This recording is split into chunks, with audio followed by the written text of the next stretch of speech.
Call this meeting to order at 6:38 p.m. We begin with public input. If there's anybody here that would like to speak on anything, seeing none, we move on to the student report. We are honored to have Sophie Sakay here today, class of 2024, for the student report. Hello. So for some notable academic matters, Friday this week is a half day and third quarter ends April 5th. For fine arts, Much Ado About Nothing performed and competed last Saturday and won numerous awards. Notorious won second yesterday at Mechanics Hall in Worcester. Winter Percussion competes in Salem on March 30th and in Dartmouth on April 7th. Concert band competition is on April 6th, and the All-Town Band competition is on April 2nd, and chorus on April 3rd. For some athletic matters, all we have is the spring sports just started last week. In miscellaneous, the NEMAS conference for Student Council will be coming up on April 9th, which will be at North Reading High School. And for my student work report, I'm currently working on my civic action project, and I chose to better the world languages program at the school. So I'm going to be creating a curriculum map for each language and every level of that, and so that will hopefully increase transparency on the expectations for students and potentially increase the percentages of students that get the seal. Very nice. Questions, comments? And I should say for the record, Jeff Friedman is on the Zoom call, so he is here at Google Meet. He's here as well. So are you trying for the seal of biliteracy yourself? I took I think it's called the AVENT test for my midterm, and I didn't get it, but I think when I take the AP test at the end of the year, that also could potentially qualify me for it. What language? French. And when did you start French? I started, I believe, 7th grade. Okay. Just because that was one of the things a couple of years ago they got in where it begins now in 6th grade, so. Questions, anybody? Good. Okay, thank you very much. Thank you. Thanks, Very good. Okay, we have some guests here tonight. Before we get to the middle school, we have some guests from Northeast Vocational School here, so I'm gonna let them speak to us, and we're happy to have you. Control it from Come here? up or speak from there, whatever. You can go up on. Go up and set up the. We thought, first of all, we thank you again for being here. We enjoy this every year. It's great to have this camaraderie with our fellow school committee members. We're had several delays, as you are aware, and held us up substantially. But we are now moving full steam ahead. Everything is moving along great. And we thought instead of just telling you all about it, we have a presentation to show you where we are at this time. And I think you're going to be delighted to see. Great. I also would like to introduce this young lady on my right. This is Tracy O'Brien. She's our new assistant superintendent. And I'm sure you'll be seeing her too from time to time. So if you have any questions and you can't reach Dave, and certainly you know I'm always available, you can certainly contact Tracy O'Brien. Wonderful. So, So, can you remind us, what was the original schedule for when the building was going to be done and opened? And Dave is going to address Okay. all of that in the Yeah. presentation. So before we start, I'd like to say thank you again for having us. We are on schedule. We are under budget. We actually sent some information over to Judy, to town manager, and we went through. Michael somebody on- Gilberto. Mike as well. So we are currently $23 million under budget.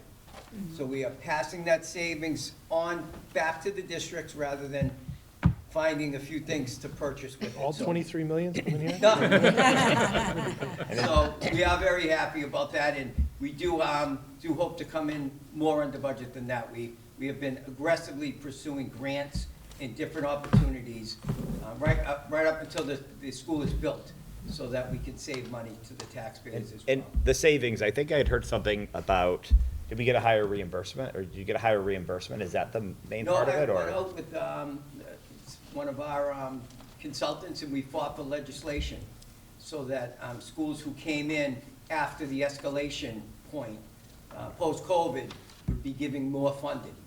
So on our second try, we got it. First try, it didn't go last year, and then we got that as well. So it was a lot of work up at the State House, knocking on doors, going door to door, and letting people know it's a great project, and And the towns and the cities really could use the funding as well. So definitely something, if you're ever looking for a new school again, isn't out of the path. Yeah. And Dave, those savings that you're passing on is in the form of reduced payments every year. Exactly, Yeah. exactly, yep. So we had the payment schedule revised, and we sent that out as Yep. well.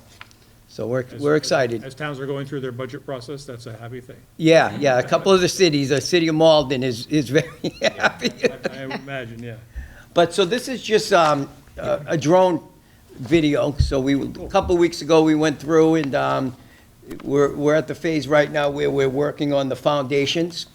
So I'm gonna hit play on this, and then I have a couple pictures afterwards on a PowerPoint.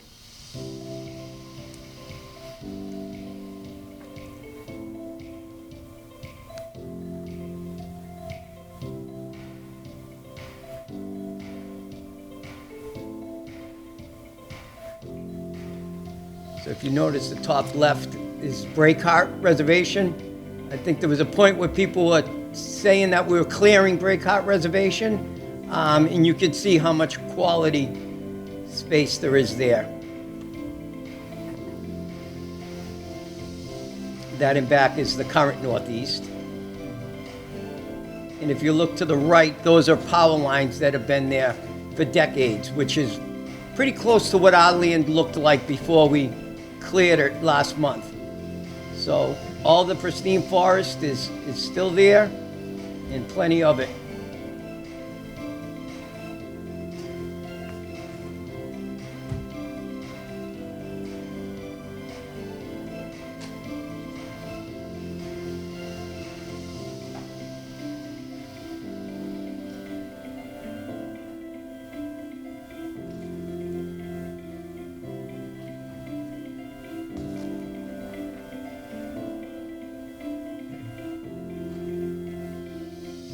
So that's the site. That was a couple weeks ago, so there were more of the foundation walls up, and the steel is starting to get delivered. And I think it's gonna be here before you know it. We're due to complete the building in May 2026. So it's coming quick. It's amazing when you look at that footprint. That was all trees. Patrick, can I have enough power? I hate to say that, because that is an issue, but But it just started, you just really started it's really coming Within- together quickly, yeah. within the last month or two. I've been up there a couple of times when they have blasted. I have to tell you, it's pretty intimidating when that happens, but Yep. things are progressing well. We're very pleased with where Yeah. we are now. So this is just, I had this on the slide. One of the real important things about being a vocational school and having such a project like this is the students are actually going to be able to get some real-life experiences. We've already been having field trips up there. Students were involved in the design of the school and of the shop, so we're going to continue this right through the completion. So they're going to be part of the whole process from beginning to end. So this is, you probably recall some of these, but in case there are people here who haven't, this is what the school is going to look like. Beautiful. Yep, but the current school, again, is back here, so after it's done, it's going to be demolished, and there'll be a field back there as well. I got a couple more. I should have pointed out, the foundation for the library, rotunda, is already poured. You could see it in the aerial. That's the side view. Real excited to be the first vocational school that has an auditorium. Again, we had to really press hard. For some reason, MSBA felt that vocational schools shouldn't have auditoriums. We don't know why. So we were able to pitch our case, and we had some of our local legislators pitch our case that vocational students also do like the arts and do like plays and musicals, believe it or not. So we did get that. And that, again, that's the Library Media Center.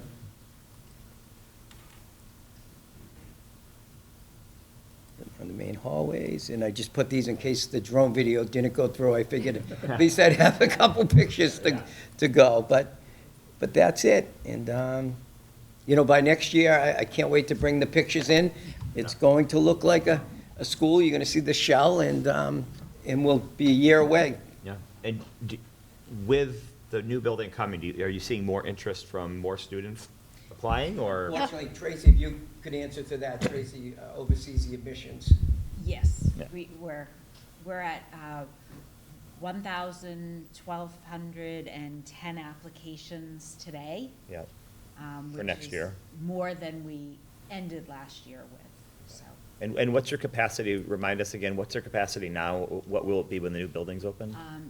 So our capacity now is pushing every square inch at 350, Yeah. 360.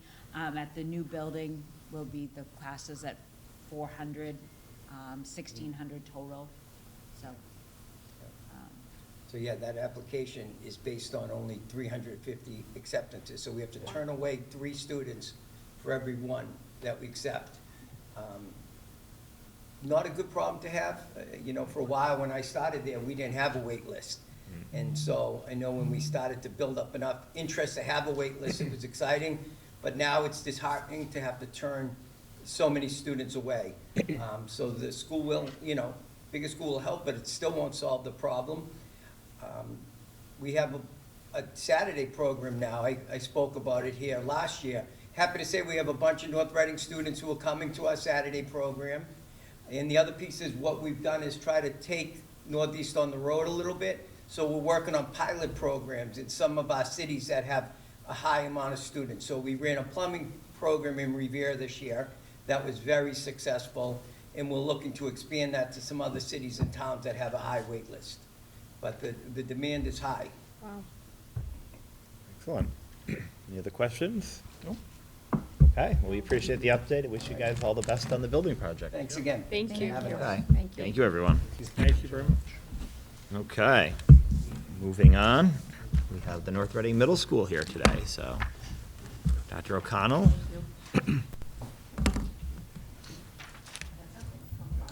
I'm pretty sure those kids are not in middle school, just saying.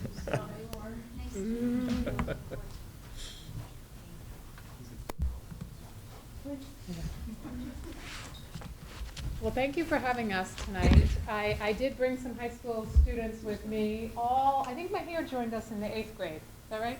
Yes. 8th grade. Yeah. But Julia, Brian, and Aiden, I had 6, 7, 8, and Braden is a current 8th grader. So they're gonna kick us off tonight with we have 3 mini presentations tonight.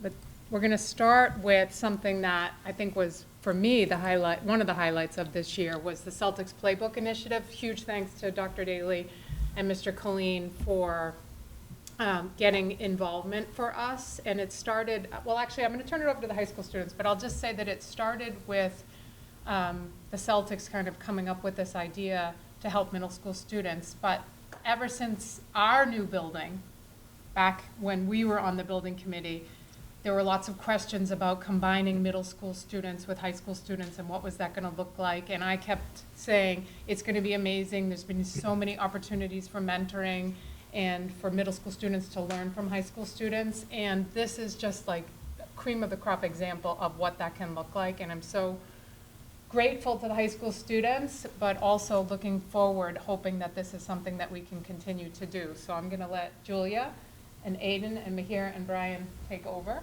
And you can bring Braden in whenever you want, Yeah. okay?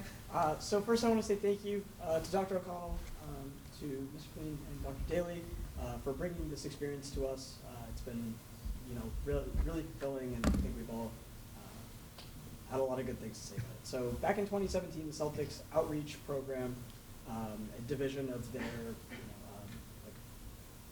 their foreign, relations within towns around Massachusetts, started this in order to fight prejudice and injustice in schools. So myself and Mahir, we went to the first meeting of the year back in December. So we gathered with two student representatives from towns all over Massachusetts, including North Shore, South Shore, and Western Mass, meeting with members of the outreach program to go through the playbook. So the playbook is a collection of scenarios that revolve around certain racial issues or gender and gender discrimination issues or identification issues, and bringing those scenarios, things that you could see happen in the middle or high school, and having these students figure out how they would respond. So with that, we met with a lot of other delegates, people from the Project 351 committee, and yeah, so I can have Julia and Brian if they want to talk about our program. Yeah, cool. So the Celtics gave us a pretty like cut and dry kind of order of operations. So we did 2 meetings with the middle schoolers. Each time we started with a little icebreaker. I think one of the times we did like rock, paper, scissors. We did another game for one of them.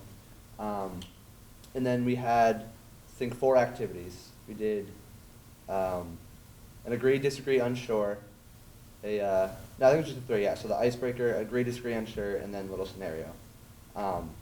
So one of that I ran was the agree, disagree, unsure. So that was where we offered them different kind of scenarios or questions. We had them go into different spots in the room, whether they agreed with it, they were kind of unsure, or they disagreed. It's something like, is there such a thing as acting white or acting black? That was one of them. Or should you talk about religion in schools? And you got a lot of different varied responses. I personally was surprised by the amount of kind of candidness and lack of mob mentality around it. I think the students felt very open and comfortable to voice their opinions, and they had disagreements, but it was civil and relaxed. We would ask people to raise their hands and voice their opinion. Why do you agree with this? Why do you disagree with this? I thought it was just a great way I think a lot of times, like in a classroom, you might feel like there's a certain answer around different kind of social norms that you kind of feel like you have to answer, but with this, it felt like people could voice their own personal opinions. Yeah. Sure. After we finished the agree, disagree, unsure in a big group, we split into small groups by grade. I think there was maybe 7 or 8 kids per grade and 1 to 2 trainers in each group. And we brought them a scenario that the Celtics had laid out for us. And just off the top of my head, one of the scenarios that we talked about on the first training in January was you and your friends are sitting in a restaurant and your friend starts to make racist jokes, and nobody in the group is of the target minority, so nobody really has a problem with it. All of your friends are laughing until they notice that there's a family at another table that felt targeted and felt harmed by that joke, and then it became a problem. And we took that scenario and we kind of asked some questions to the students. We asked them what they felt like their role was as a bystander, what your responsibility is, and what they felt like they should do or need to do or felt safe to do in the situation. And as trainers, our role is more of to provoke conversation among the students rather than to feed them answers. And I was really impressed with the maturity and some of the nuance of the responses that we got from middle schoolers. I was with the 8th graders, so I did expect that, but I think that we got into some really good discussions with that scenario. Yeah, I think definitely the most kind of divisive was on the second meeting when we brought up kind of misgendering and pronouns and gender identity. I think that definitely had the most variation in responses. A lot of people switching their opinions, going back and forth. We had good discourse, offering like, to what extent do you think are people in control of their own gender? How much should people be allowed to change their gender? How should we approach pronouns in a school system? I just think with an issue that's so kind of pressing and ever changing, it was a great conversation to have with these kids who are going to be the next leaders in high school. So yeah, it was a really great opportunity. So as Aiden had mentioned earlier, it was me and him who had gone to the initial training to become trainers for this program. And Aiden is a senior and I am a junior. The rest of them are also seniors. So that means that next year I'm going to be spearheading the Project 351 at our school. So plans for the future are going to be finding a junior or an upcoming junior to be going with me to the training next year. And we already had 2 sophomores who also attended our workshops this year. So we plan to bring one of them. And Project 351 also offers ways to have middle school trainers, so we could have that. And we had 2 workshops this year. We plan to implement more, hopefully 3 at least, for the next year. But we saw a lot of success in this, and we hope to be able to make this a consistent program that'll continue running as they hand it off to me and I hand it off to upcoming people who will keep going through this, as it's an important issue that we can highlight at our schools. And then, yeah, so before we move on, I just want to ask Braden if you could say a few words. Braden was one of our participants in 8th grade. I think you did a really good job of helping conversation flow along and challenging some of your classmates to think outside the box. Thank you for your time, but I guess, should I talk about Project People Who Want? Just this first. Okay. Braden's here for 2 reasons tonight. Yeah. When I was in Celtics playbook, I tried like pushing the conversation along, I guess, because during the first meeting at least, not a lot of people were talking, so I was just trying to get people to move along. And then the second meeting, it was more fluent and like I didn't have to talk as much. And I think that's good because it makes people more comfortable to speak on their own opinions. And seeing how people interacted with each other, coming from all different backgrounds and very different opinions, was very good. Because I know some of those people, but I haven't gone deep into conversation with them. And seeing how they really act and what their real opinions are was really intriguing and fascinating to me. Just to see how my friends or associates or acquaintances really think on certain types of issues. Thank you. Thank you all. Just some background information. We sent this all out to parents, and parents opted their children in. So this was completely voluntary. If students wanted to participate, they filled out some information, and that's how there were 20 or so middle school students who participated across the 3 grades. And then, of course, our high school students really, I attended both workshops, as did Mr. Colleen, and Dr. Daly was there in and out, but the high school students ran the workshops. And I would just really like to say that they really did a fantastic job. And in the fall, I happened to be at a middle school peer leader meeting. I had gone to a meeting of a group of middle school peer leaders, and I was just asking them about what they need, how we can help them as adults, and they said as nicely and respectfully as they could that they want to talk to high school students. They feel that high school students really understand what it's like more to be a middle school student, because just a few years ago, they were middle school students. And that all kind of came at the same time as this opportunity for the Celtics playbook, which really was a way to have, directly high school students working alongside middle school students. So I hope that this gets us kind of in the mindset that this is very, very doable, and one of the most just wonderful benefits of sharing a campus is to have these built-in mentors. And hopefully students that Braden is likely going to North Reading High School in the fall, so maybe something that, he will want to be a part of as he goes on into high school when the 3 of you leave us, and Mahir is looking for other high school students to step up. So I'm not sure if there are any questions about that particular. We have 3 little presentations tonight. That was just the first one. Yeah, anybody have questions, comments? You basically answered my question about the structure of it, but you said so two students, high school students, go to the training, and then they train other high school students? Yes. And then they have the conversations with the middle schoolers over 3 different sessions, you said? We did 2 this year. Okay. We did 2 sessions. We asked the middle school students, we got some really good feedback if they would like to do more in the future, and they very much said that they would. I'm not sure that we'll get another one this year with it being nearly April, but certainly in the fall, if there's interest, we'd like to probably do them, maybe 3 times instead of just twice. Okay. And you said the parents are the ones who self-selected the kids? They had did. to opt in? They opted in. So there wasn't a general announcement of the program? There was kids could go something- home and tell their parents? Or? There was something that we sent out to parents. Okay. And just explained the program, asked them to talk about it with their child, and in the form, to show their interest, asked the child to express why they are interested, so that it wasn't just something that their parents signed them up for. So we were hoping that it was a family discussion, and hopefully we'll get some more interest next year. But the 20 students that were there I think, really benefited from the open dialogue and the modeling of the, you know, the facilitated conversation by the high school students. You received the email, Noel. Just kidding. Sure I did. I have to admit, I don't remember it, but I probably received it. Okay, thank you very much. Thank you. Next. Thank Thank you, guys. Thank you, guys. Thank You you. can stay. Please. So Braden, as I mentioned, is here for two reasons.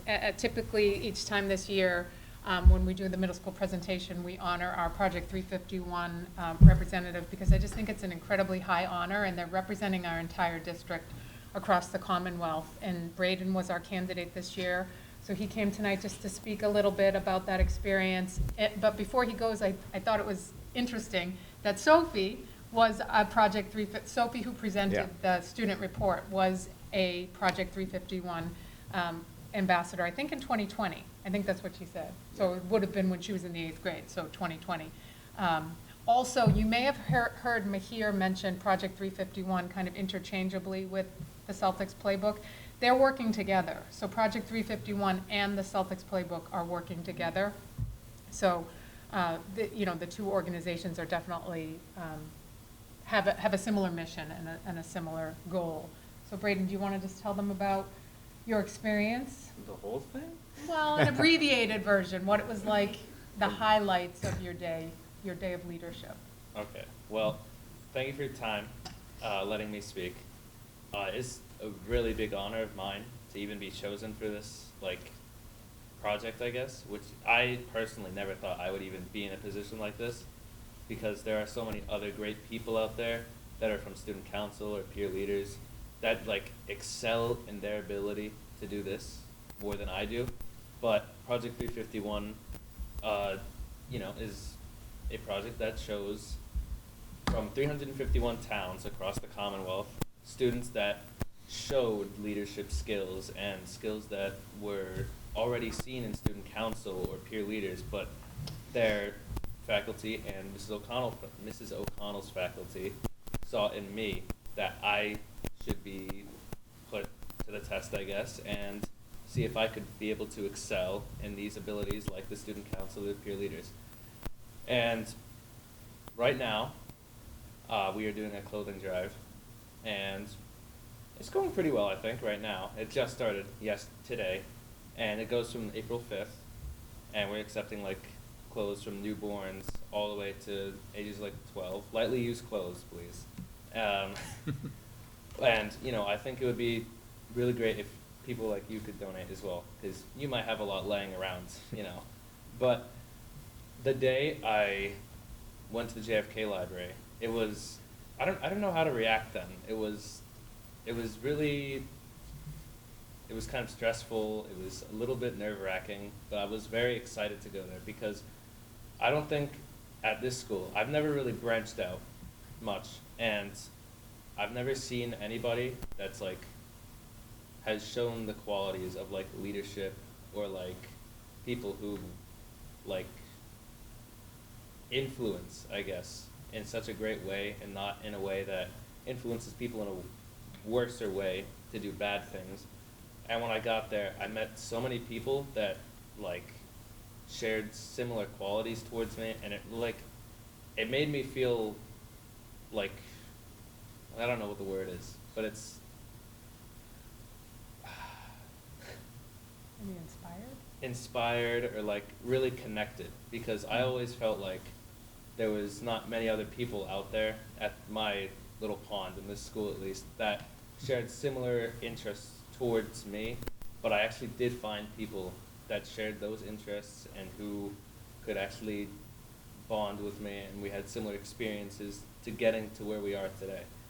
And that day, we went to another facility. I forget what it was called, but it was an electrical facility, and they cleared the whole room for us. So we made food packages, it was rice with vegetables, and we had made note cards for people in need, around the high school or the middle school areas of the Commonwealth. And we also had made blankets. I did it very poorly, but everyone else did it really great. And it was overall a good time. I think it lasted, went by in a flash, but it lasted about maybe 2 hours, maybe 3, our whole time at that facility. And we went back and we were shown how many people we had impacted that day. And even though I had never met anyone that I had, made food for or made a blanket for or gave notes to, the number, I think it was around maybe over or around 10,000 people we had impacted that day. It really had hit home, I guess, because helping people has always been a value of mine. I'd have always put people over myself instead of me over others. And seeing that we had impacted so many people, giving them food, blankets, shelter even sometimes, it really made me happy that people could experience common needs that people that go to public school and they don't have that. But at least they can get warmth and shelter and food, and they know that people care about them and hope they're doing well in their life. And that was mostly my day. The bus ride home was quiet. I think it was raining that day too. It was. So it was a rainy ride home, a rainy ride there as well. But I think that just shadowed the mood, because what we're supposed to feel like is happy, and I was most certainly happy, even though it was raining that. So Thank you, that was perfect, yeah. that was Yeah. great. Thank you. And Awesome. part of the leadership project is to then go back to your school and do a project on your own, as I think most of you probably remember. So Aiden spoke about his clothing drive that started this week, that he's spearheading the whole thing, with some help, but he's really doing the whole thing himself. And I just want to add to the idea behind Project 351 is often to look for, teachers recommend the students, and it's often someone with quiet leadership skills, maybe someone that isn't, the president of the student organizations, but someone who's just, a little bit more reserved, but has a lot of leadership potential, and that's what your teachers and myself see in you, and you certainly are already living up to that expectation. So, you want to say one more thing? Yeah.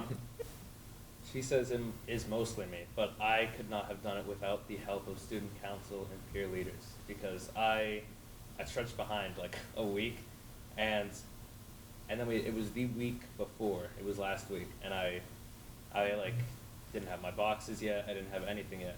So I went to the help of Mrs. O'Brien, the art teacher, and the leader, I believe, right, of student council. Yeah. And she gracefully accepted my request, and all week long, basically, we were just working on it. And it was really enlightening, I guess, because I worked with other people for once, because I usually stayed reserved to myself and worked on my own most of the time at this school. And seeing that people actually wanted to help at a cause like this really warmed my heart, I guess. That's one of the qualities of being a strong leader, is being able to ask for help. Yeah. I'm proud of you for that. It's a hard thing to learn. Yeah. I'm not sure if you have any questions for Braden.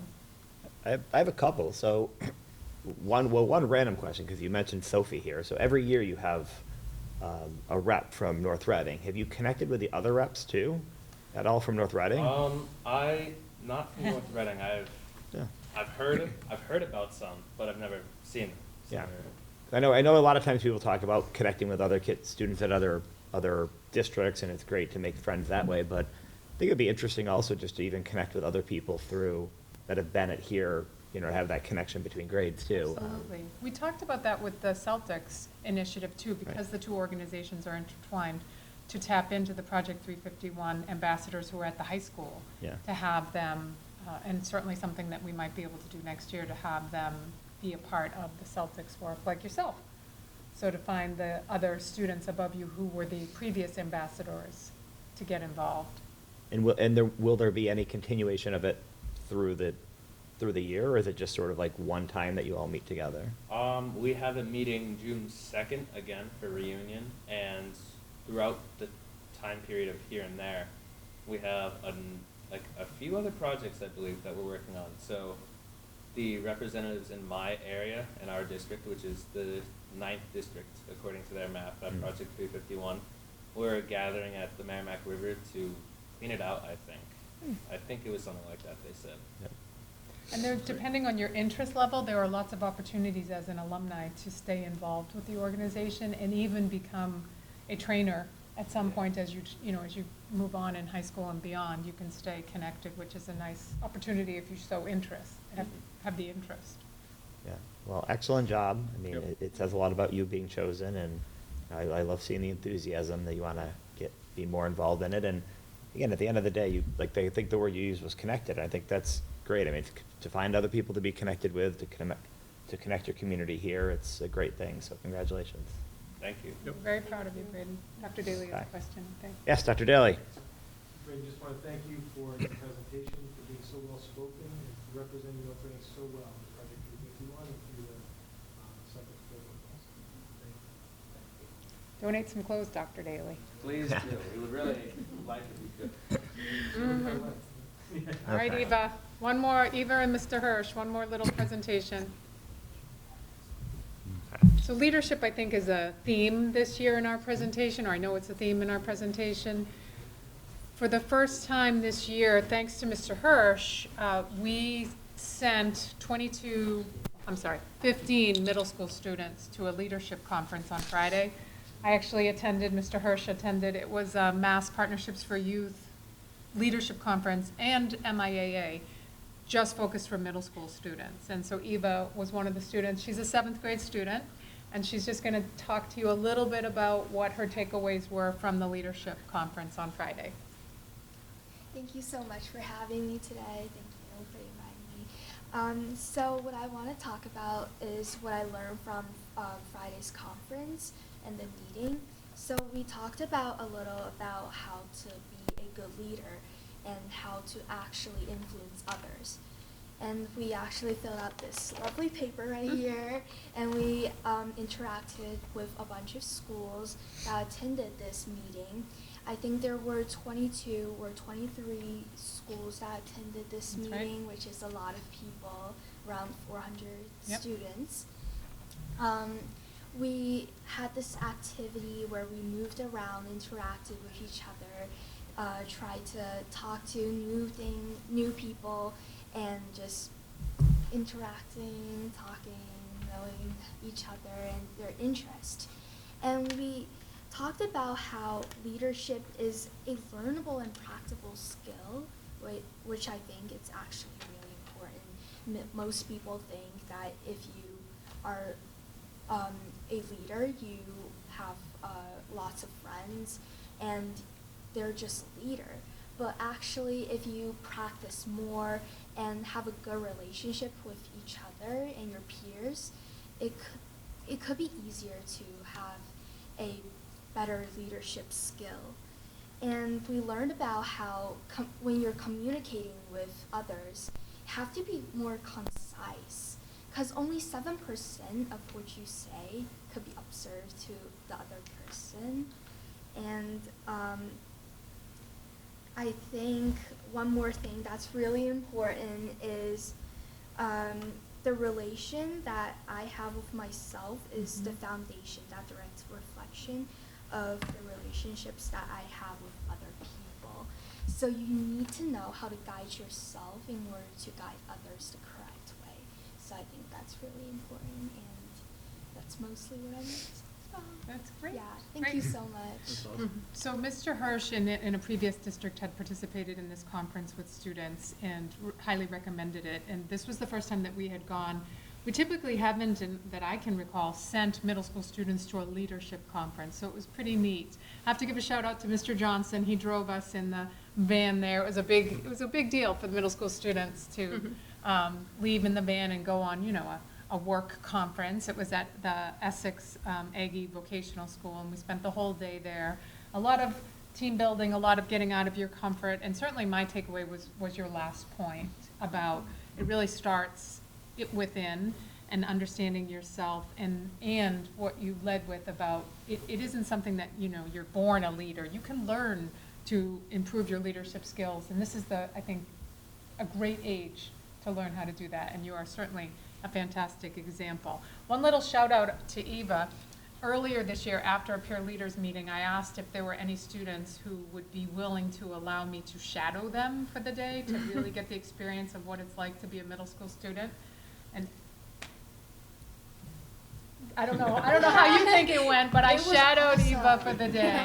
I chose an early release day, so we didn't have to do lunch, but I spent the entire day, homeroom, every single class. I followed her around, and tried to pretend I wasn't there, but it gave me a really nice experience for what it's like to be a student at our school, and I really appreciate, I wanted to just give that shout out. I really appreciate your willingness to allow me to do that.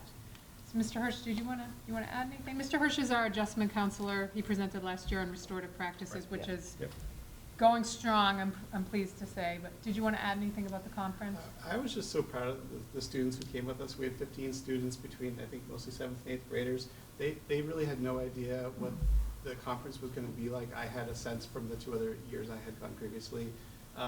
It's a big task to ask them to come and sit with 400 other students, and from within the first half hour maybe, the leaders who were speaking about what we were going to be doing the rest of the day told everybody to get up, and they had every student mix, and they weren't allowed to sit with somebody from your representing school. So all of a sudden our 15 students were off on their own and mingling with other schools all throughout Massachusetts, which can be really intimidating and scary to some extent. But they were great, and they worked for the entire day with students from all different schools throughout Massachusetts. So it was really nice to see, so we're really proud of them for doing that. Definitely something I'd like to find more opportunities for. Again, students really opted into this with, of course, with parent permission, but primarily peer leaders, where this opportunity was presented to peer leaders who are students who apply in the beginning of the year to be a peer leader, to kind of represent the middle school from all different grade levels in these types of leadership activities that happen, less outside of the school, but more during the day. They're really helping us. Actually, you went to the student council recently, and I've gone to the peer leaders like 2 or 3 times, just to hear from them at their meetings about the pulse of what they need from us to support them, to allow them to do their amazing work. And I'm just very grateful that we had this opportunity. I'm not sure if you have any questions for Eva. I just wanted to comment. I think, Eva, you're so well-spoken. Thank you. And I love what you seem like you learned a lot. You took away from it. And I love what you said about having to understand yourself first to then become a leader. And, I think you may be more of a leader than you think you are because, people look up to leaders. And I think there's a lot to be admired about you. So thank you. She's also an accomplished cellist. I was going to say that. Yes. I remember seeing that. I'll just add, a couple of things. More generally, I'll say I think it's wonderful to talk about leadership at the middle school, because when you think about the different levels, everybody thinks of elementary students as children, as kids. They need to be watched over. And then high school, you get to the point of now they're adults, they can drive, they can do what they want to do. But the middle school is sort of like that forgotten group at times, and that's really where leadership is developed. That's when your parents start letting you have freedom and you have to make your own decisions. And so I think it's an excellent thing to think about. As a coach of 7th grade boys, I wish more of them thought about it. But I do think it's wonderful. And, Eva, you're a great speaker. You just seem like somebody that, I don't know, just lightens the room that you're in. And so I thought it was wonderful. I thought you were insightful. I will try to learn to be a better leader. I will never learn to be concise, but I will work on the leadership. But it is, it was great to hear from you, so thank you. Thank you so much. I was going to ask Dr. O'Connell, this feels like a developing effort statewide in the middle school world of this idea of promoting leadership. Am I reading that correctly, or? I think it's combined with student voice. Yep.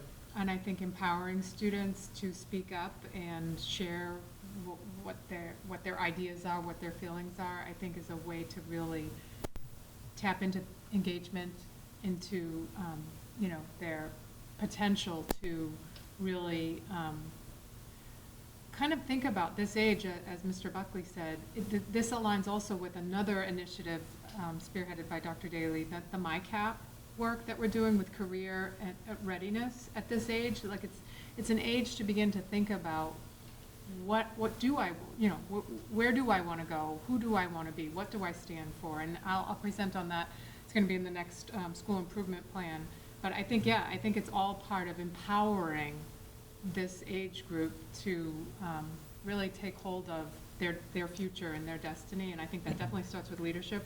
And it starts with them finding their voice and finding a way to share it in a concise but articulate way, but also in a passionate way, which I think And we saw that. both of our presenters tonight did that, and our high school students modeled that for us as well. Yeah. Yep, you were both great. I think Dr. Daly has a question. Dr. Daly, go ahead. Just again, to thank you, great presentation again, and some of your cello works, some of my favorite moments of the conference too. It's a beautiful instrument. I want to give a shout out to Mr. Hirsch. As you can see, these things that have been brought to the district, I'd say since you've been here, you've brought so many great things to us.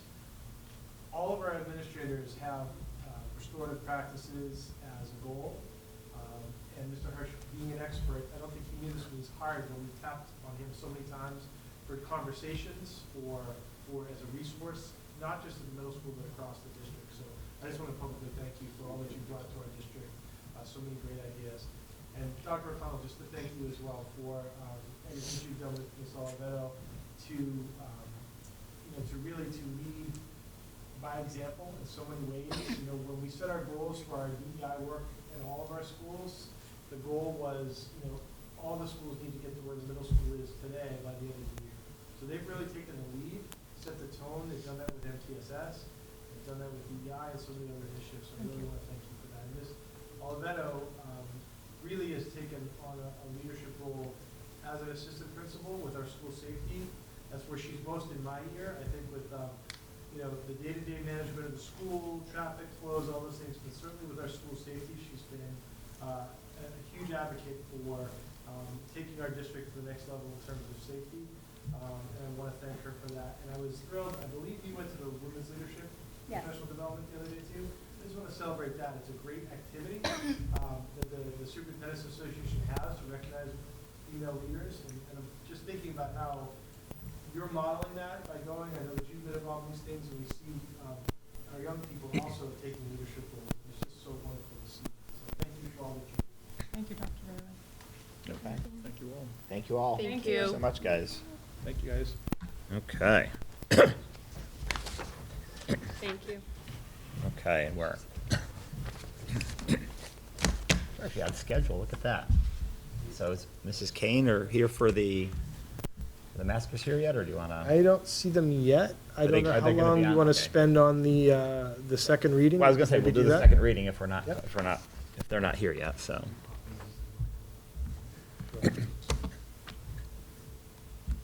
I assume it's pretty much like the first reading? There's no changes. It's Okay. just, I don't know if there's any questions or anything that has come up in the I had no changes, did you? Did everybody No. make that meeting? It was just the three of us, wasn't it? Three of us, yeah. Okay. Yep. I don't know if Diana or Jeff had any questions on it, have you looked through it? Trust me, Jeff, Okay. We have no comments or questions, so, you want to just do a motion on it then? Are we good, or?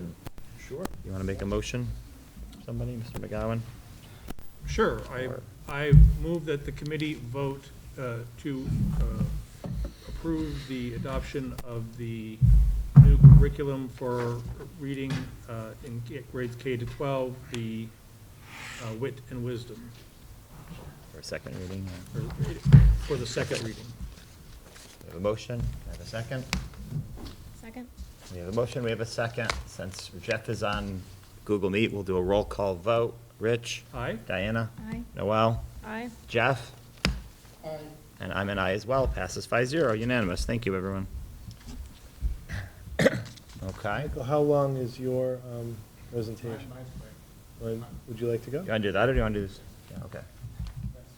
Mr. Connolly, you want to go? Do you guys want to grab a microphone too, just in case for that?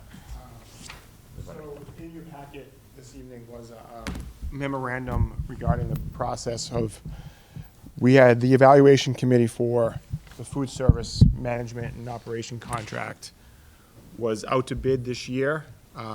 As a reminder, we are required to officially go out and solicit proposals for the management and operation of our food service program, at least once every 5 years. We have the approval to go out as long as 5 years. So this was a proposal year for the district. The state had, in the last interim of the last time we had formally gone out to bid, the state had kind of changed the process and had developed, through a lot of feedback from districts in many of their administrative reviews or procurement reviews that they do annually, had provided some feedback that it made sense to try to create sort of a statewide template for an RFP, because most times there was required language, there's required contractual language. It's a very regulated industry in terms of working with the USDA and receiving federal and state reimbursement with the state and the federal through the school lunch program. So they had developed that template. So we were going through that process for the first time. So it was a little more regulated, a little more controlled, but I thought it was a good process. The language and the comparative criteria that was used was effective.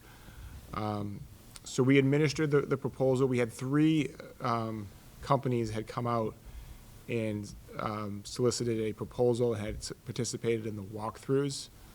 When we received the proposal by the deadline, we actually only received one proposal on Chartwell's, which is the current provider. But their proposal was very strong. We had an evaluation committee of 3 people, myself, Principal McKay from the Hood Elementary School, and the gentleman to my right, Sean Colleen, the Assistant Superintendent of Teaching and Learning. So it was a good process. We actually brought Chartwell's in and had them present the highlights of their proposal and their goals over the next contract term, should they be awarded the contract. We talked about our action plan and things that we wanted to continue to progress in North Reading. And they did a very good job. They met all the minimum criteria. They met the comparative criteria. They actually scored very, very well. I think it would have been difficult for a company to come in and score higher than them. And they scored essentially almost highly advantageous across all of the criteria that was used in the state's template. And then we got to the financial proposal, and they did propose a very aggressive financial projections to the district. And under the new template, they really need to guarantee what they're offering. So in the old system, they sort of would throw out a projection of a guarantee return back to the district. They weren't really held to that in reality. If they didn't meet it, there was ways out of that. So now they're really kind of held to that guarantee. And that amount is listed in the proposal. So under the current conditions, obviously, under the USDA's program of free universal lunch and breakfast, they feel if they continue to have their level of participation and growth in the lunch program, as well as this also assumes the growth in the breakfast program, and continuing to do catering offerings and so forth, that we would receive a pretty high annual return of a little bit more than $354,000 back to the district. So I think they saw that it was a competitive process throughout, even though they were the only bidder. I think we did have 3 interested parties throughout the process. We've been pleased over the last couple of years with the direction that Chartwell's management team has been going with the district. I think they've responded well to some of the initiatives and some of our asks over the last few years in terms of menu offerings, variety of offerings, nutritional offerings, offering new menu items and doing things being a little bit more innovative with the menu, helping to kind of market the offerings in the program out to not only the students but the community. I think they've started to do that, and they started to run some good programs. Certainly we have a new director, so certainly that director was part of the proposal that she would remain, and she's been very, very strong this past year. And we have a regional dietitian that works with the district as well 2 days a week, and she's also been very, very strong. So that's part of their team, and it was also part of their proposal package. So a lot of positives, and we felt the evaluation committee confident that to make the recommendation this evening that we would to vote to the committee to award the food service management and operation of the program to Chartwell's Dining Services for the next year. Again, it's an annual renewal, so even though we don't have to go out to bid, we still need to kind of go through this process and annually renew. It's no guarantee. But certainly for the next school year, fiscal year, July 1, 2024 to June 30, 2025, we felt confident that Chartwell's is the right vendor to kind of manage the district. And just as a reminder, the employees, the workers, and the food service associates at each school are school employees. This is for the management and the oversight of the program. Any questions? I have a few, but anybody else? I was just gonna ask if you have a sense of, and this is, I mean, Chartwell's has done a good job, and it sounds like they made a really good presentation here. I'm just curious if you have any sense or any color on why the other folks who came for the walkthrough didn't end up making. Yeah, it's a good question. It was the first time we had that happen. I would say, I think in the past we've always had the three vendors that had expressed interest, had taken the time to do the walkthroughs, the site visits, the pre-bid meetings, had also gone through a proposal. I think it was a couple of reasons. I think when vendors kind of go through that, I think they're trying to assess how motivated districts are to make a change or to kind of go through that process. I made it clear that we wanted things to be very, very competitive, but I think they're assessing that to a degree. I think because it's a time to kind of go through the process and put together the proposal, and there's a cost to it as well. It was also an extremely busy time of year, and there was a lot of bids that were going out all at the same time. And I think that was a result of the new state process. All the districts that were required to go out to bid, I think within about a 2-week span, had issued their RFPs. Whereas I think normally if the flexibility was given more to the district, I probably would have put something out in December and done this a little bit earlier, and they would have been kind of spread out. But we had to wait until the template was released and approved, and that was the beginning of February, end of January. So everything kind of went out around the February break, just before February. We actually were the first district to get it out, to kind of get the template, make the changes, and get it approved and get it out. But I think shortly after, every other district followed. So there was a lot. I think districts had a lot to choose from, more than they would have in the past. They had to kind of be more selective of which ones they were going to put their time in. Makes sense. So he took question number 1, which is I knew he would. So first and foremost, thank you, Mr. Connolly, for doing this. Like you said, you were the first one under a new template to get it out, and to Mr. Clean and Dr. McKay for also being on the committee. So appreciate that. And I'm thrilled that Chartwell's bid again, and going to work with them again. A couple of random questions. First one is, before, like the last contract, what was the expectation dollar before? Because I mean, first year I was on the committee, we were losing money on this, and so Correct. $354,000 is a significant change, but it's even just in the last couple of years from the universal free, correct? Is it like, weren't we expecting like 100,000 or so at Correct. most, and now it's Yeah. like 354? So I think, it's been gradually going up under the new environment and the universal free, but I believe this past year was about $149,000. And the previous year was about a little over 100,000. And do you have any sense of how that compares to other districts, similar sized districts, or? I haven't seen the guaranteed returns. I can certainly, because most districts are going through this process now. I do know that participation levels under these conditions with the free environment of breakfast and lunch have been very, very high, above 60%. It is sort of the average, is around the 60% number, whereas previously you were doing well if you had an average daily participation between 30 and 35%. So that's certainly driven participation up. I think it's a very aggressive high number that they came in. So they definitely wanted to remain here, and we're very highly driven to make that be the case. Well, and I just think with that high of a number, I think we need to think about how to use that money too. I know before, it's been something that we didn't really know, and they're like, oh, well, we need a new freezer or whatever. I think we need to think about capital projects or potentially even labor being funded by this, because, you know, I think a lot of it's the hard work of the food service workers as well. And so I think we should think if this is something that we could do year over year, and we can improve the program, like I know there's capital projects we could do with it, but I think if it's a recurring revenue, we should even think about how we can, you know, utilize that. So just, that's not for today for the motion. No, but absolutely. We've I think talked it's- about that. When we're having the financial discussions, I think that's something we should consider. And what are the limitations to that revenue? So certainly there are limitations. There are certainly the direct costs piece that it predominantly needs to be spent on, direct costs going back to the program. There is a level of indirect costs that you're allowed to spend some of that on, sort of overhead and other items related to the program. It is a heavily regulated, audited account and process. They do administrative reviews, they do audits annually. Now that we're actually receiving, so not only do we have the DESI coming out every year to do the audit and the review, now that we're actually receiving that level of federal reimbursement, it does qualify. So the town's auditor, CPA and audit firm, also comes out and does their audit as well.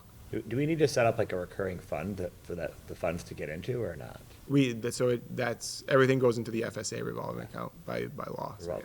That exists. You have a question in the audience. I don't know if you want to take it. Yeah, what's the question? Ms. Kopke, do you want to ask your question? Yeah, go ahead, Julie. Yeah, I was just wondering, Mike, do you seek feedback from staff and students on their overall satisfaction with our food vendor? Perhaps a survey, or is this something Wells does on a regular basis? So that's certainly it's a good question, Ms. Kopke. We certainly expect and want that type of feedback. So we would expect Chartwell's, and they've done this. So I know they've done surveys, they've done some focus groups with students. We would love to see more of it. That was part of the presentation that they did, and that's something we've been asking them over the last couple of years. But I know they've done surveys. I know they've done some focus groups. Part of their programs is they try to solicit like real-time feedback at certain events during lunchtime, where they do a student choice program at the high school where they'll trial a menu option. They'll get feedback right there from the students. The students actually would vote to say, we like this item over this item, and then whatever wins is supposed to then become a part of the menu. So that they've started to do more of that over the last few years, and that's part of their proposal. And then I know at the elementary and the middle school, they're doing sort of like tastings and offerings, and they're handing out recipes and menus, and it's sort of, some of it's kind of educational as well as feedback. But it's certainly something that we do, and we expect to do more of it. Okay. Other questions? If not, do you want to entertain a motion? I move that the school committee vote to award the contract for the operation and management of the food service program to Chartwell's from July 1, 2024 to June 30th, 2025. Second? We have a motion, we have a second. We'll do a roll call vote. Rich? Aye. Noel? Aye. Diana? Aye. Jeff? And I'm an aye as well. Passes by 0. Thank you, everyone. Thank you, Mr. Connolly. I see some award-winning actors and actresses and singers. If you guys would like to come up, we are ready for you guys.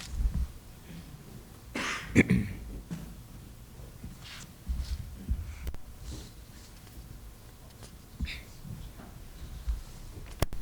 have a preference on which one is first? Do you have a preference which one we do first?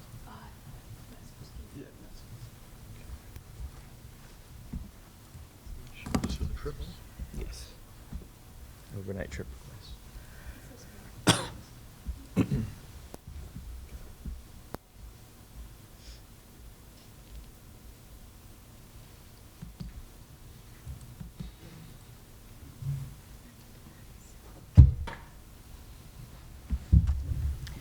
Hi, everybody. If you don't know me, my name is Piper Kerwin. I'm a senior this year, And we are North Reading High School Maskers, and we're here to talk to you about our annual trip to the Stephen Sondheim Awards, which is in May 2024 and in Connecticut. So the Sondheim Awards are annual awards that take place. They're the state-run awards through Connecticut. They're modeled off of the Tonys, which are the Broadway awards, and it's basically a giant awards show for every musical that gets put on. So you enter a musical, and then they give out individual awards, and then Best Musical and Ensemble awards. And it's modeled off the high school version, which are the Jimmies. It's made to emphasize the importance of an art education and celebrating and supporting student and achievement. Awards there are 10 categories for awards, one special award category, and then there are also scholarships that are given out at the event. And then the winners of Best Actor and Best Actress will attend the Jimmy Awards in New York City, which are basically the Tony Awards. They're a national award place for Best Actor and Actress, and those take place in NYC during the summer. And then the event includes a red carpet entrance, performances by nominees, and it's presented by Broadway actors, so it's a really cool experience.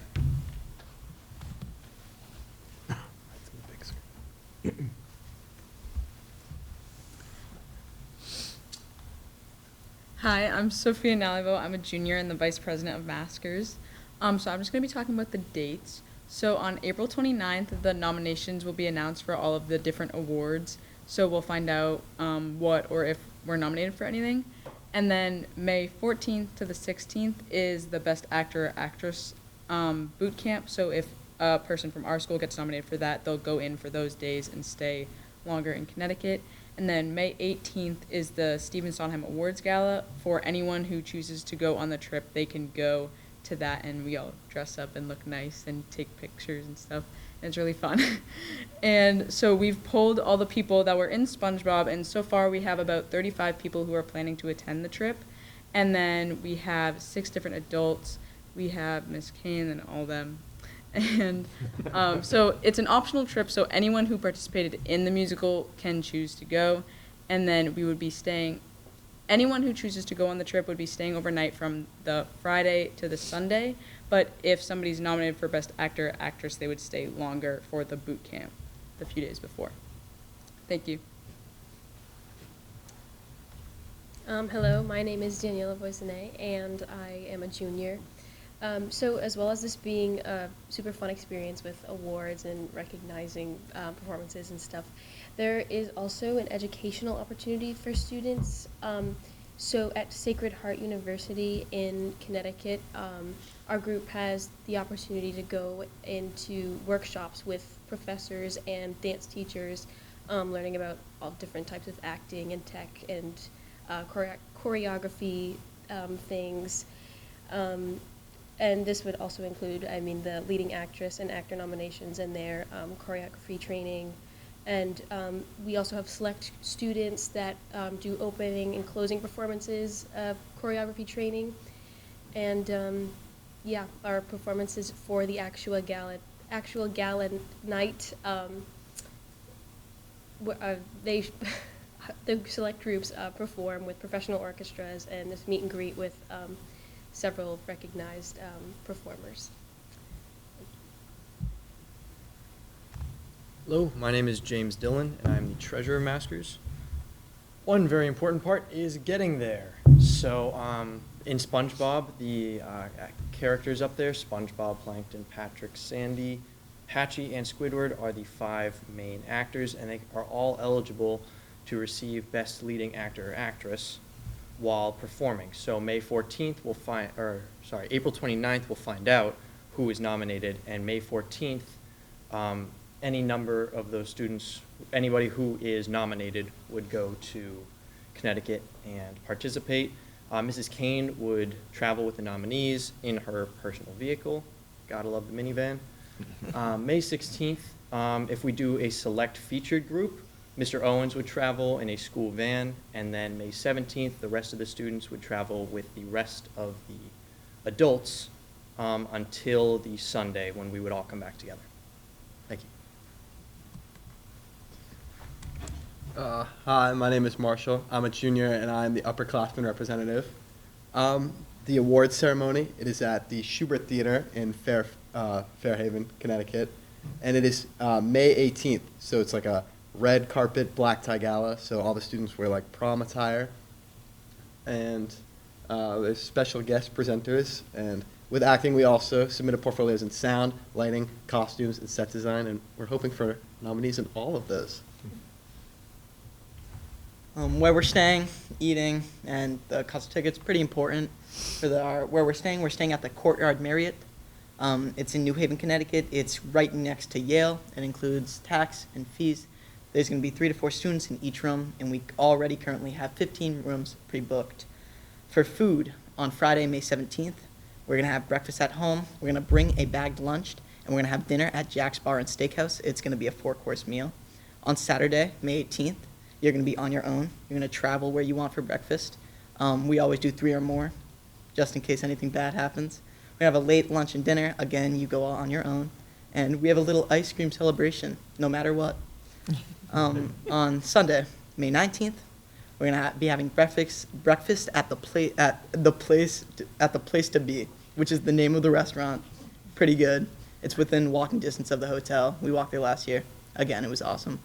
Tickets, $45 for the award ceremony, and for, total for each person, it's gonna be $250. Thank you. That is it. Excellent. So, how many of you went last year? We had around, I think, pretty much the same numbers. We had around 35. I mean, of you guys, how many? You guys, yeah. Oh, all. All of you guys went? All of us went last year. Are you all going to go again then? Yes. And didn't last year it interfere with prom? Yeah. Yeah, it's on a different date this Okay, year. good. We're in the clear. Yeah. I really did appreciate the fact that you called this an annual event. I know it's an annual event there, but it's becoming an annual event for you guys, hopefully, so we'll see. And I asked this before, but just for everybody else. So, you're planning this. Nominations haven't been announced yet, but you know that you're nominated for something. Hopefully, but either way, we know we're going just to support the other. You're going either way. Okay.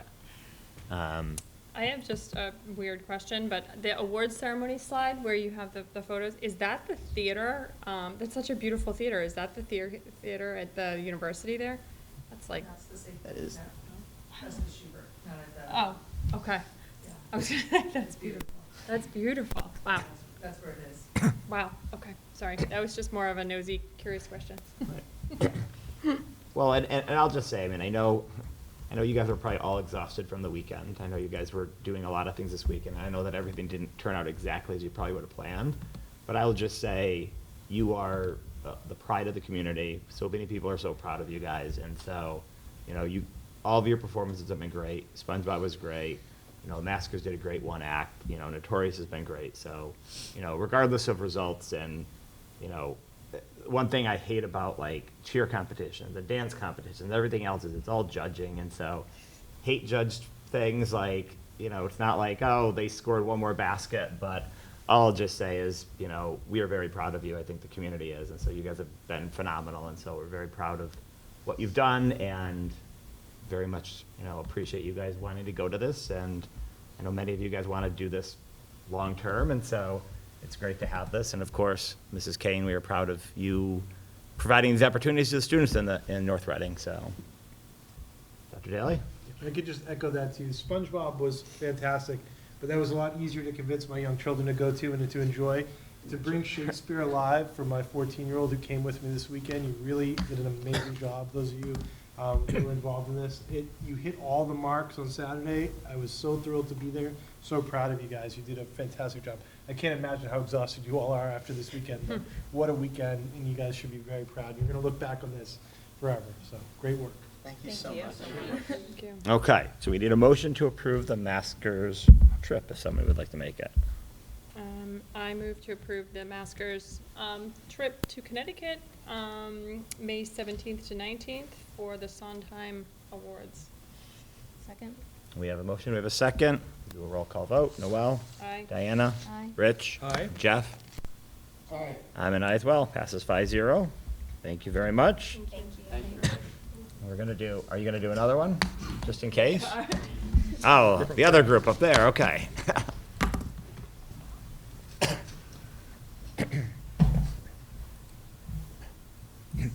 So we're mixing you, but we're proud of you guys as well, so.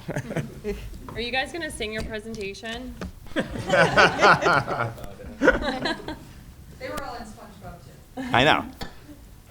Yes, it's all the same. Yes, It's a mix. mostly, yes.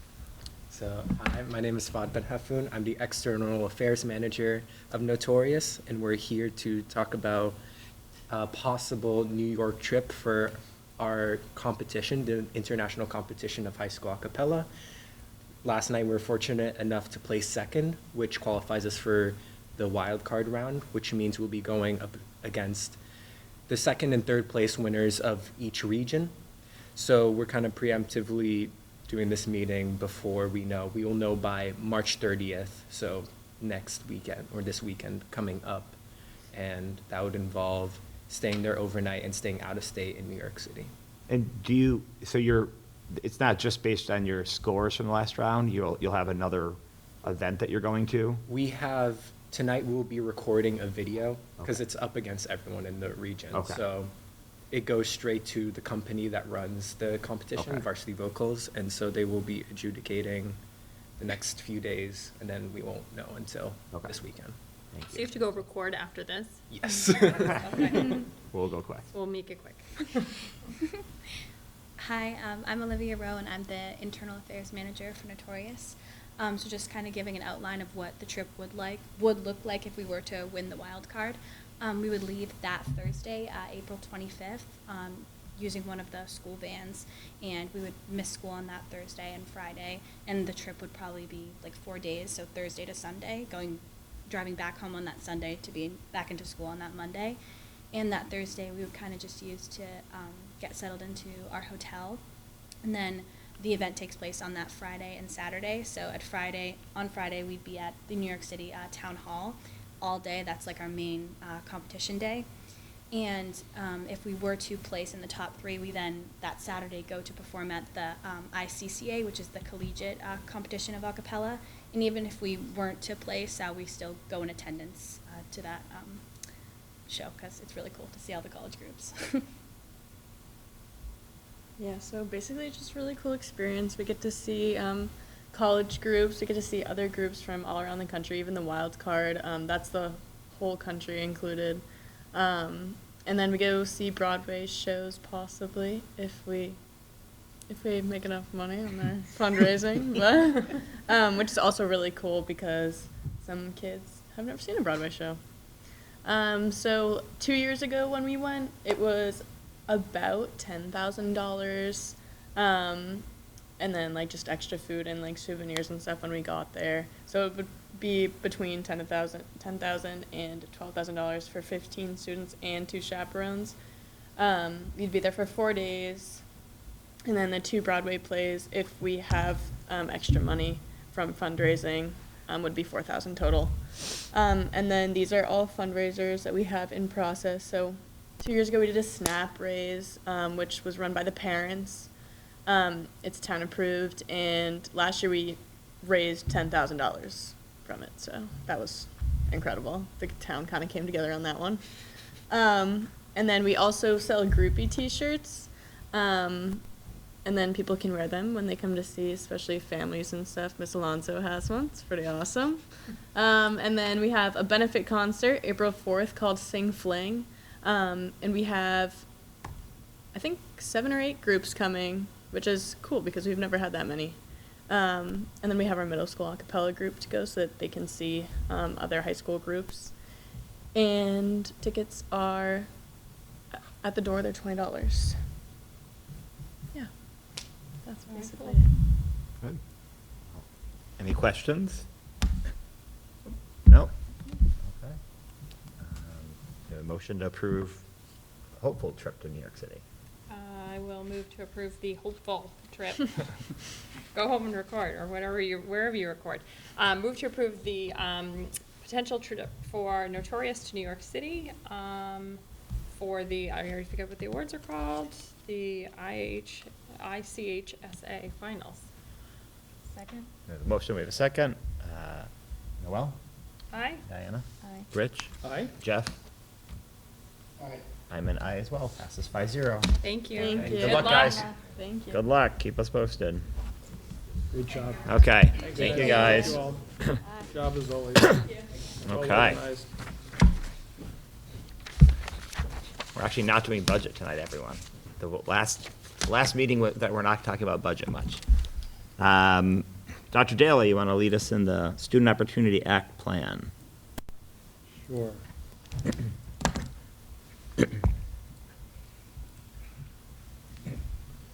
Just have a Only few saw one on moments the here. I do school have committee. I did share this Pick out it up. today in PDF, but that's the hard copy. Did you see this? Just to be where proofread there was, as like, well. Who took the survey? School committee one. I think we're presenting here.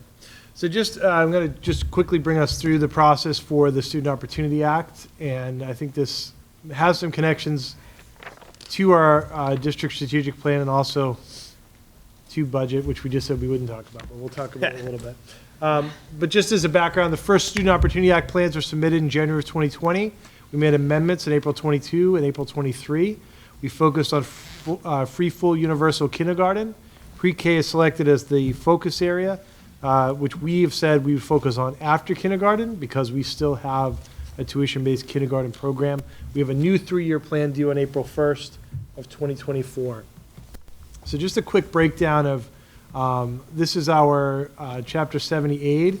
This is the calculation for how you determine what amount of aid is received from the changes to the funding formula. And as you can see, if you subtract line 9 from 13, we come out to 0. So we are one of those districts that does not have any additional funding coming from this new funding formula. But these goals are not, this is not a grant. This is not, what are you going to do with the money you receive?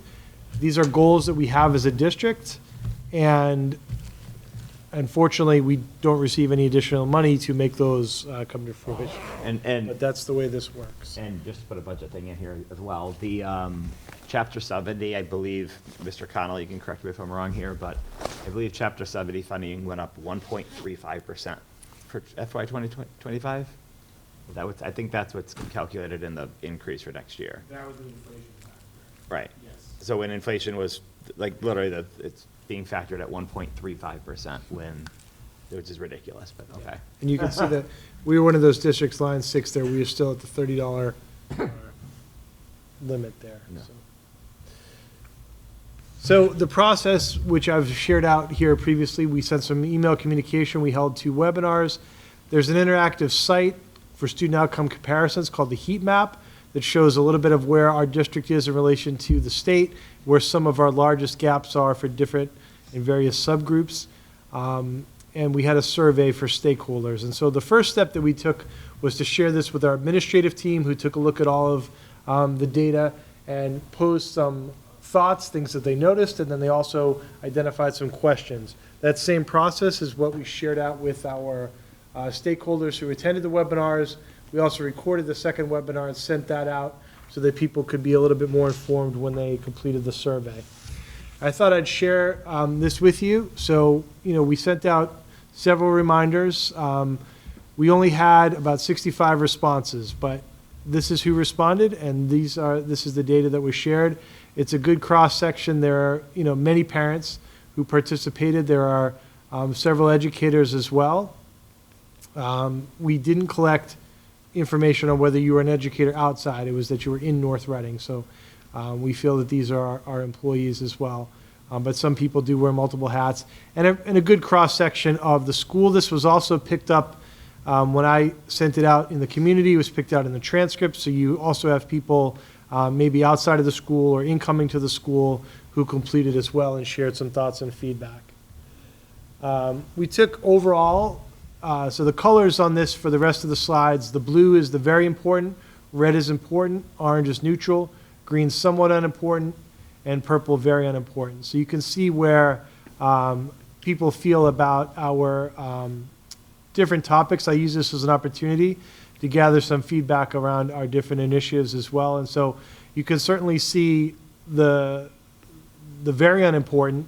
The highest score there is the DEIB, which you'd kind of expect with some of what's out there in the media about this topic. But still, to show even though there were some negatives there, still the very importance and the importance far outweigh what you see there, and I'll keep that in mind as we move forward. I have all these written down, but just to go across very quickly, these are for student services, all of our different areas. The highest one there is about school safety. And you can see there are some people that took the survey and they just said everything we do is unimportant, right? Even school safety. So keep that in mind as you look through the results as well. But this was some good feedback telling me overall from across the room our focus areas. And what we did is we pulled out the goals under each element that were really the focus for this year, just to give people a sense of exactly what we're talking about. Because sometimes when you hear just a general term like student services, it's not clear what it is, but we tried to pull out what each one was. So similarly, as I mentioned, DEIB, this is where you did see more questioning. One thing I want to draw attention to, there's one there that talks about the, diversifying our workforce. I know I've said this before, I just feel like it's worth saying again because some of the comments that came in. Nowhere in our plan would ever be to not hire the best candidates. Our goal in diversifying our workforce is to look at the students who we have in our district and to question why our workforce is not as diverse as our student body. And so then to figure out, are there any barriers to having highly qualified, diverse candidates apply? So obviously we're always still looking for the most highly qualified candidates, but trying to diversify that background. And I think that's really important to keep in mind. And this is the DEIB survey information. This is our teaching and learning survey information. And again, lots of positive comments here across the board. Support for things being important and very important across the board for all these things that we're working on. So I felt very happy about that. The question that we asked, though, is because we hadn't quite met our goal yet. As we know, we do not yet have free full-day K. Should we continue with this? And you can see that there was sort of a tremendous amount of support to continue with those two goals. And so the focused areas that we've suggested in our plan is to continue with expanded access to pre-kindergarten, which obviously the focus on kindergarten first. And the second area is our multi-tiered system of supports, which is throughout our district strategic plan and to continue in that area. And just interesting information, since we've lowered the cost for the tuition, we've seen the number of full-day students rise fairly dramatically and the number of half-day students drop fairly dramatically. So I believe there's 7 for next year, somewhere around there, that are signed up. And so as we've removed that barrier of the tuition, a lot more people have participated, and there's tons of research and support, which is included in our proposal of the benefits of full-day K. So the next steps in this process, there's a vote from the school committee this evening to approve the direction for this plan and this plan. The plan is then due on April 1st by 11:59 p.m.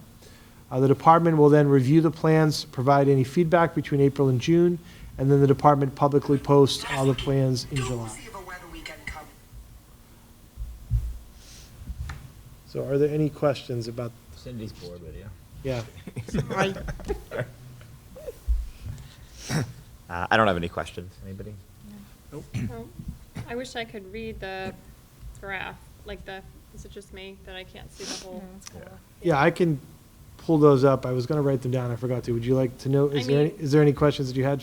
I was just out of curiosity. You have Yeah. a long list of important things you're working on. It's just more curiosity. If you do have a version that shows it, you can share it. But I don't need it to vote. Okay, so we get no money from doing it, which stinks. But okay, anybody make a motion to approve the Student Opportunity Act plan? I guess I'll stay on track here. I move to approve the Student Opportunity Act plan. Let's see, what is this, by the due date of April 1st? Is that a requirement? You'd want to approve it tonight. Okay, all right, And yeah. then if anyone catches anything in what I shared out, you can share that with me between now and then. I did meet with a representative for the Department of Ed, and she said that we're all on track with everything we're doing, so. Okay. We have a motion to approve it. Second. We have a second by Diana. Noel? Aye. Diana? Aye. Rich? Aye. Jeff? Aye. I'm an aye as well. Passes 5-0. Thank you very much, Dr. Daly. And that's all the main stuff. Routine matters, minutes. You want to read some minutes for us?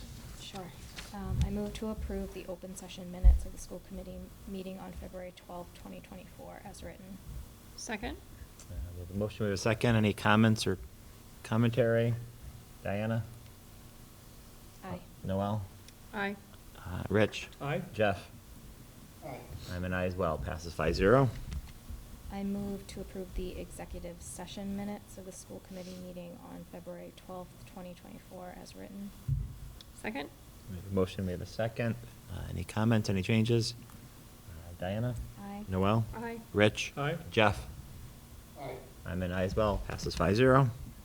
I move to approve the open session minutes of the school committee meeting on February 26th, 2024, as written. Second? We have a motion, we have a second. Any changes, comments? Diana? Aye. Noel? Aye. Rich? Aye. Jeff? Question, what date is that for? This is the February 26th. So do you want to abstain? Yeah, I could abstain, I wasn't there. Okay. So we have, passes 4-0 with one abstention. I move to approve the executive session minutes of the school committee meeting on February 26th, 2024, as written. Second? We have a motion, we have a second. Any commentary? Diana? Aye. Noel? Aye. Rich? Aye. Jeff? Abstain. Yeah, and I'm a aye, so passes 4-0 with one abstention. I move to approve the open session minutes of the school committee meeting on March 11th, 2024, as written. Second? And this is for March 11th, so Diana? Abstain. Diana abstains. Noel? Aye. Rich? Aye. Jeff? Abstain. You're abstaining. Okay, so then I say aye, so it passes 3-0. Okay, there we go. Thank you, everybody. No budget update. Staffing, I think we had one, Dr. Daly. Yes, Megan D'Angelo, long-term substitute paraprofessional, special education at the Little School. Very nice. Are there any open positions still that we're trying? I mean, I think there's always things that are coming up, right? But Yeah, there's a couple, Has there but been anything that I know some counselors we had some trouble filling beginning. Have we still not filled them all year? we have not filled it. We've done it through contractual Yeah. service, this psychologist position. Bids and donations. So we have a few here. I move that the school committee vote to accept with gratitude a donation of $300 from the Hood Parent Association to help fund the grade 2 field trip to the Butterfly Place. Second? We have a motion, we have a second. Any commentary? Rich? Aye. Noel? Aye. Diana? Aye. Jeff? Aye. I'm an aye as well. Passes 5-0. And I move that the committee vote to accept with gratitude a donation of $300 from the Hood Parent Association to help fund the grade 4 field trips. Second? We have a motion, we have a second. Any comments? Hearing none. Rich? Aye. Noel? Aye. Diana? Aye. Jeff? Aye. I'm an aye as well. Passes 5-0. I move that the school committee vote to accept with gratitude a donation of $1,000 from Chartwells to be used towards a student scholarship in the North Reading High School. Second? I will just say thank you to Chartwells. Yep. And congratulations for getting the contract extension. We'll do a vote. Rich? Aye. Noel? Aye. Diana? Aye. Jeff? Aye. I'm an aye as well. Passes 5-0. I think that was it. Nope. One more. Two more. Oh, two more. I move that the school committee vote to accept with gratitude a donation in the amount of $472.50 from the Little School Parents Association to help defray bus transportation costs for the field trip to the Museum of Fine Arts. Second? My daughter went to that, so I should remember. Rich? Aye. Noel? Aye. Diana? Aye. Jeff? Aye. I'm an aye as well. Passes 5-0. And actually, now there are two more, so. The penultimate one, that I move that the school committee vote to accept with gratitude a donation in the amount of $1,772.50 from the Little School Parents Association to help defray bus transportation and chaperone costs for the field trip to the Greater Boston ... musical. Second? We have a motion. We have a second. Rich? Aye. Noel? Aye. Diana? Aye. Jeff? Aye. I'm an aye as well, passes 5-0. And finally, I move that the school committee vote to accept with gratitude a donation of $95 from the North Reading Hornet Hall of Fame to be used towards the North Reading Hornet Hall of Fame sign at the North Reading High School. Second. We have a motion, we have a second. Rich? Aye. Noel? Aye. Diana? Aye. Jeff? I'm an aye as well, passes 5-0. Thank you to everybody. I always wonder what would happen if we don't accept these, but we're not gonna have that happen. Okay, that's bids and donations. We have no grants. We did the overnight trip requests. Subcommittee updates, finance planning team. I got sick of it, so I went to California instead, so Rich will have to update us. I think for both of the meetings that are listed here, we continue to talk about the budget struggles, revenue issues with the town, and are continuing to talk about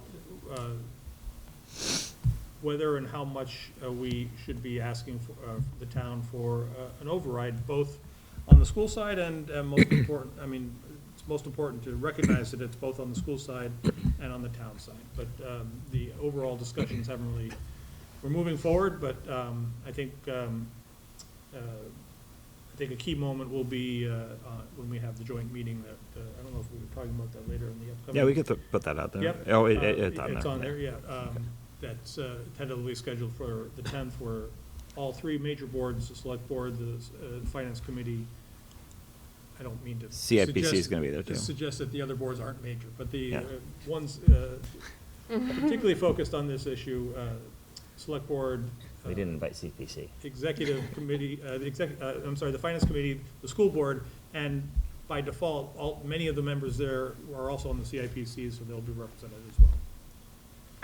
The only thing I'll add is, I appreciate Mr. McGowan continuing to go with me to select board meetings, because we keep talking to the select board as well, so every single Monday night we have a meeting, although theirs end around midnight, and ours end a little earlier, but I will say that even though they originally were presenting a level service budget deficit of about 200 to 250,000, and we were 1.2 million, the town administrator is saying that we need 4 new firefighters, and so if you assume that's level services, that is what they're going for, and so with that, they're about a $600,000 deficit.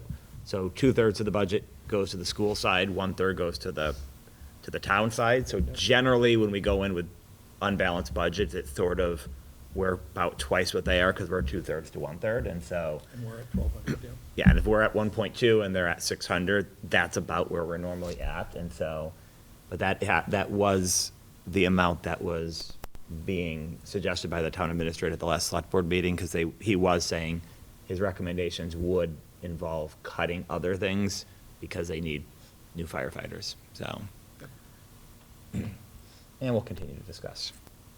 Subcommittee schedules, finance planning team meets every Friday now. I skipped over CIPC update. Oh, I thought you said that was for both of these. Never mind. I did not say that. No, I thought you did. I thought you said CIPC, but anyway, Mr. Friedman or Mr. Connell, you want to update on CIPC? Yes, I can do that. So, we did meet last Thursday. Oh, you said both meetings, two different dates. We reviewed our updated ranking of all the projects. I think the conversation is actually very much tied together, so I think there's sort of a delay in sort of waiting to see where the funding line could be drawn. There's also waiting to see the possibility of some grant funds that may help some of the, and ARPA funds that may help some of the town building related projects. So I think it's a work in progress. From the school department perspective, we definitely have a few projects that are up there highly ranked. I think because of some high ticket town projects, bringing Central Street, Park Street Bridge repairs, it's just kind of holding up to see what we're going to be able to fund this year. So I think as we move, I think they're attending the report to the select board at the end of April, the final ranking and decisions, so as we learn more about where potential override stand, I think we'll be able to draw the line more concretely. But right now, because of the high cost of some of those road construction projects, it seems like there may not be many projects that are able to go this year. So I just have one question for you and Jeff. Are there any projects that, if not funded by CIPC, the school should consider putting into the budget in lieu of something else? Or are these all things that we would not put in lieu of something else, especially when we're thinking about cutting positions? They're usually prohibitive to do so. Yeah, I don't think we would say these should be ranked over something that we are allocating now for the budget. But there are two projects that don't appear as going to be funded that I think we'll have to try to decide what our next steps are, because I think they're important projects that have to get done. One is the feasibility study of the modular buildings, structures. I really feel like we need some more concrete data from the engineer before we decide the best solution, and before we can take a valuable project to the next step that we want to do soon. And they're well aware of that, CIPC is. And then secondly, we do have a vehicle that may not last a year based on the repairs and things that we're trying to do to keep it going, and it doesn't seem like that's going to be funded. And it's an important part of our fleet, very important part of our fleet, in terms of snow removal. So. Can't put a plow in those vans? Yeah, right. Multi-purpose. So those are the two things that concern me. Okay. I do think the Hood School roof phase 1 in technology has a very good chance to be funded. I mean, the Hood School roof would be the one thing that, like, if it didn't get funded, and we might have to think about putting in, even if that meant more cuts, because we have to have safe schools, but I would hope that that makes it through so that those repairs can begin. So, okay. Thank you very much. Sorry, when Mr. McGowan said those two, I didn't realize there was two dates of it. I thought you said both those things we're talking. I know. So upcoming schedule, finance planning teams meeting every Friday at 8:15. Policy subcommittees meeting April 5th at 1 p.m. Athletic subcommittees meeting May 21st at noon. Fine arts subcommittees meeting May 21st at 3:15. No administrative report tonight. Just wanted to share one quick note that I attended the robotics fair for the town, but they had representatives from the elementary schools. It was really excellent to see the program here on Pi Day, 3 through 14. There were some great, Ms. Caulfield, Mr. Clean, put together some great events down at the track, right? Is that where they, yeah, at the track. And then they did stuff on Main Street, all of our teams. And then this was a complimentary event with the elementary first robotics team. So that was great to see the feeder program there. And, you know, similarly, we've had some talk. I'm trying to think if we're going to meet first, but the eclipse that's coming up, like I know there's a lot in the news about this, about safety and about, you know, what are we going to do and how are we going to respond, and are we going to organize things? This is in the afternoon, but about just trying to communicate, you know, it's not ever good to look directly at the sun, and if you don't have the proper eye protection, the danger is that you wouldn't get the glare that you typically get, and you'd be watching it, and it's dangerous. So we're going to be doing a lot to work with students around that. So it's part of our leadership agenda, but even the sports, the MIAA put out something about, you know, maybe thinking about changing practices. I think Major League Baseball rescheduled their games just to have people consider this. So we will be addressing that and putting something out. And just another note I wanted to share is that, you know, I've received a few calls, I think more calls this year than usual, possibly because of the 90-minute delays, possibly because we got snow on Saturday still. But our last day at the moment is on the 18th of June, one snow day thus far. We can't officially declare a last day until after June 1st. But we typically on April 1st, we're able to say we know definitively the last day is the 5 snow days. But we usually, with some accuracy, we have had some storms, and we have had some cancellations actually due to heat in the past as well. But for the most part, around April 1st is when we officially put out the end of year schedule, with a little asterisk that, you know, still could change, but that's when that comes out. But people tend to ask that question. And, I just want to plant the seed, and it's a policy question, but I have heard from several people about making it a 2-hour delay as opposed to a 90-minute delay. And so I just want to plant that seed with you that, I might be asking for some feedback about whether that would change. I think we're the only district that I'm aware of that's 90 minutes. The administrative team seems to feel 2 hours makes more sense. I've heard that from teachers. I've heard it from some parents. We've also heard it from the bus companies because the 90 minutes then throws off other things that we're aligned with for shared transportation. So just wanted to plant that seed. I'm not sure of the history of the 90-minute, but there was some suggestion for a 2-hour. So, I mean, it's interesting because we start a lot later now too than we used to. Mhm. But in any event, a very long, no report, but no. Yeah. Just one, I'll ask one question that I've emailed both. Rich. That is very rich. It wasn't that long. I've emailed both of you about this, so I'm just gonna ask it here, because I forget to ask for an update, but have you heard anything more about students getting on buses that they're not supposed to be on? Because this is an issue that I brought up because my son has complained that he doesn't have a seat on the bus home sometimes because people are bringing friends home on the bus. And so then they don't have enough seats because they're getting on the wrong buses. And so I'm just curious if there's been any checking of making sure they're on the right buses. We did. Mr. Connolly put out a reminder to the principals to check for bus passes and to do that piece. So I'm not sure if there's been any reports that it's been any better this last week or so, but I know that was something you sent out last week, I believe. Correct. I did talk to the principals as well as the bus company and the drivers to see what they can do their part. I haven't heard that it's been an issue widespread. Other than for me, so. So I was wondering if anything to do with sports. It could have, I mean, back and running. and again, like my son is staying after for other things now, so he's not taking the bus as much, but there was just some days that there were 4 in seats because there was other kids on the bus, and again, it's just unsafe if kids are like falling out of the seats, because, okay. And I hear that at least a few of us have Eclipse goggles from the Finance Committee Yes, chair. this is Sure. Herbie Mills that was Missed passing out. them out. Yes. And amazingly, the technology apparently hasn't changed for the last 50 years because they're the same ones they were using. Last one. Okay, any correspondence? Not at this Okay. time. It's actual no, yeah. Future business. Next Monday, we have, or not next Monday, April 8th, we have our budget workshop at 5 o'clock. That will be in the superintendent's conference room.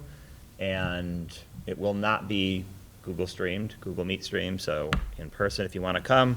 At 6:30, we will have the budget public hearing. April 10th, which is that Wednesday, we're going to have a joint meeting with, as Rich said, all the important boards. So the select board, the school committee, the finance committee, and I think CIPC is going to also be there. So that will be here in the distance learning lab. April 22nd, there's a second budget workshop if we need. And then after that would be a meeting at 6:30 in the DLL. It's at the Hood School. Oh, sorry, and then that was at the Hood School, correct. And if there's nothing else, I'll entertain the motion that's at the bottom there to go into executive session. I move that the committee vote to go into executive session and to not return to open session in order to discuss collective bargaining strategy with the North Reading Education Association, as having the discussion in open session would have a detrimental effect on the public body's negotiating position and bargaining position. We have a motion, I need a second. A motion and a second, I need a roll call vote on this either way. Rich? Aye. Noel? Aye. Diana? Aye. Jeff? I'm an aye as well, passes 5-0. Jeff, we'll just call you on a cell phone. Okay, thank you, everyone.